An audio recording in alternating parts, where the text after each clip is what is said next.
Hey, good morning. Thanks for coming along with us today. I'm going to talk to you about the Providence of God and 50 amps. Stay tuned. Welcome to A Word for Wednesday.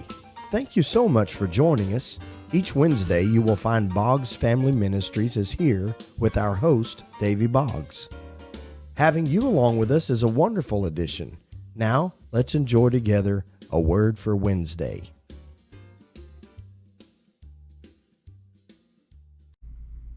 Thank you, Brother Devin, and thank you for joining us on A Word for Wednesday. The lights up here are kind of washing my face out, but it's either that or no light at all. I'm sitting up in the balcony of a beautiful church. You see some of it behind me.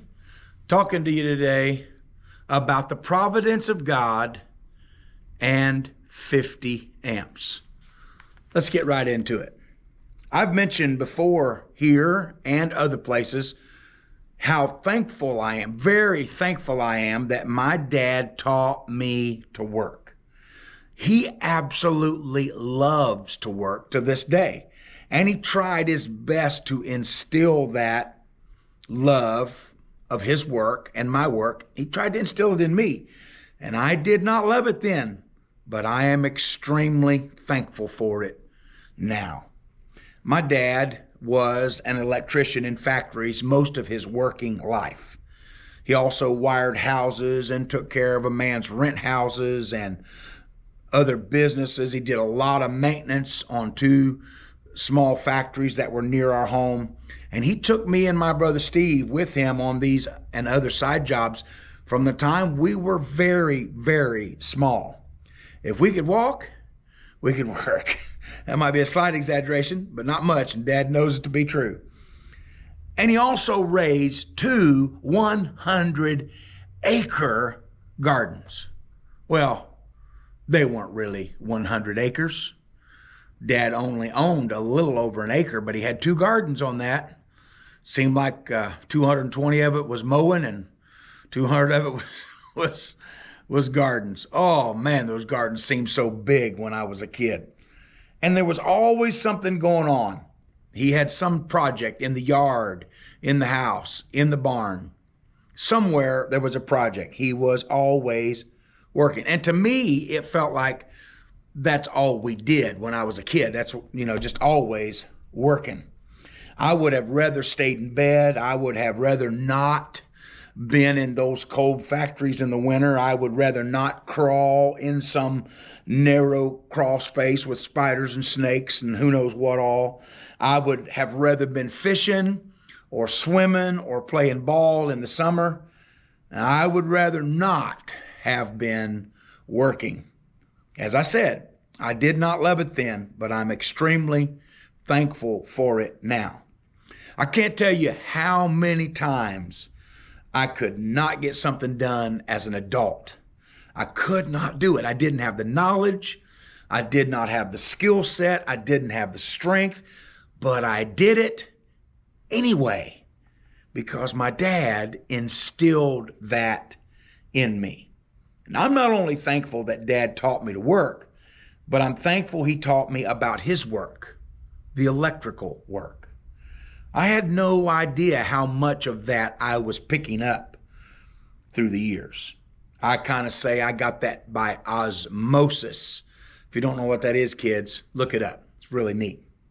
Dad was too busy and working fast to explain everything he was doing for me. He couldn't take time to explain everything, but I watched him for years. I handed him tools and screws and wire nuts and breakers and conduit and wire. And the knowledge and the technique just seemed like it oozed into me without knowing it.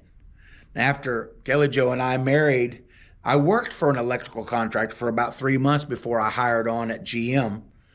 And I wasn't running jobs by any means, but I could do anything that I was asked to do.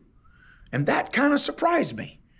I knew the hot wire, I knew the neutral wire, I knew which one was the ground wire. I could strip wire, I could use wire nuts, I could wire switches and receptacles and lights. I was blown away when I realized I knew how to wire up a three-way switch. If you'd have asked me if I knew, I'd have said no. But when it just, here, do this, I knew it. Like I said, it came into me through osmosis. And most of my 3 months with that company were spent on a commercial job, pulling wire through conduit, wiring up lights, receptacles, switches. And I was pleasantly surprised to realize I can do this. The lead man showed me how their company wanted it done, and I could do it. A few years later, I was helping a church that I had preached at some remodel their sanctuary and all their space, and they needed a sub panel installed about 50 foot from the main panel. So I asked my dad a few code related questions and found out what I needed to do, and then I did it. I could hardly believe that I had wired up a whole panel and every circuit that ran from that panel. In the years that followed, I wired houses that were being remodeled. I wired new houses. I changed a lot of fuse boxes into breaker boxes all over Dayton.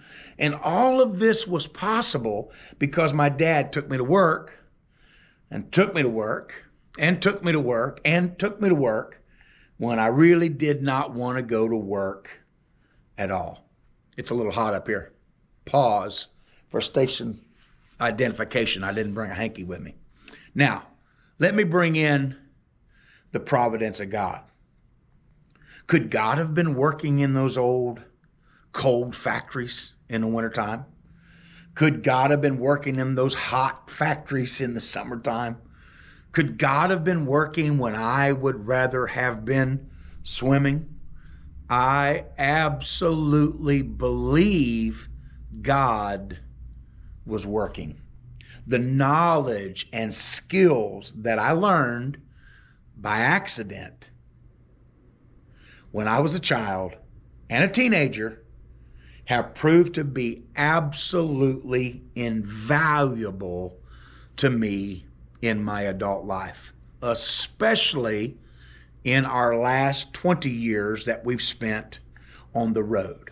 I have no idea how in the world I would ever be an evangelist pulling a trailer with a truck or driving a bus and pulling in places and needing electricity. I don't know how I could have done it without the knowledge that was instilled in me for electrical work.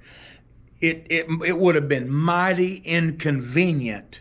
That is for sure. I cannot tell you how many times I have wired temporarily into panels all over this country so we could have 50 amps for a week of revival. Now, in previous RVs, 50 amps were a luxury that we wanted, but in the Boggsmobile, in the bus, 50 amps is a necessity. We can't even hook up to anything less. If we don't have 50 amps, then we run the generator all week. I can't tell you how many churches I've temporarily wired in so we could have electricity.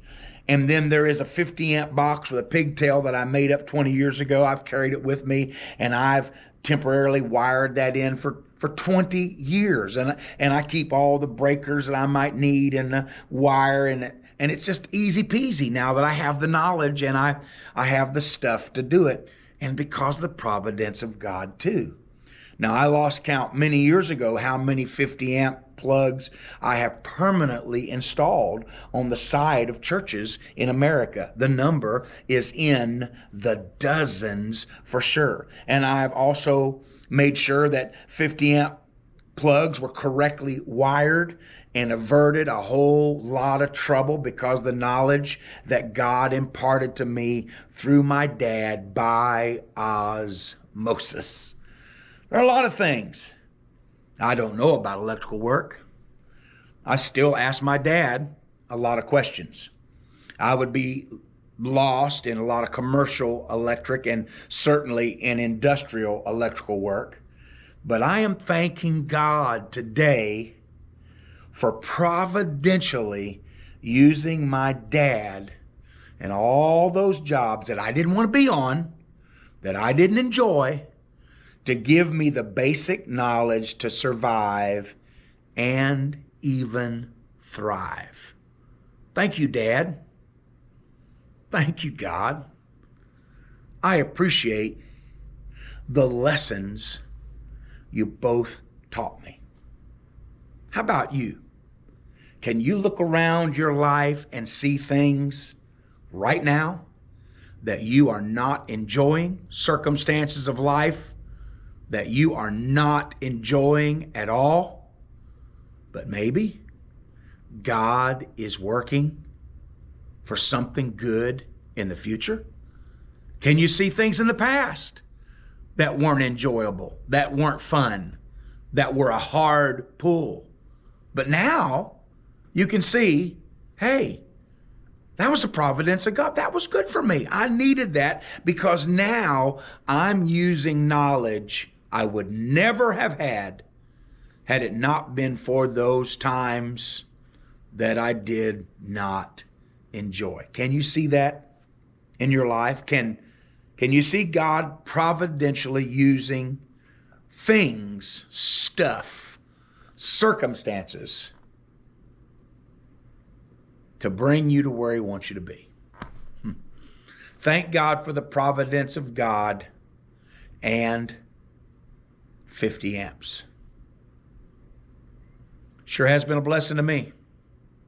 I'm going to go now before I sweat into a little poodle. That's my word for Wednesday. See you next week. That is our word for Wednesday. We are so glad that you've spent a few minutes with us today. If you've been touched by today's episode, please share it with your friends and family. We welcome your questions or comments below or by email. You can find the email address in the description, along with a link to mile markers, the website for Boggs Family Ministries. Also, please give this video a thumbs up and subscribe to our channel. Thank you again, and we hope to see you next Wednesday.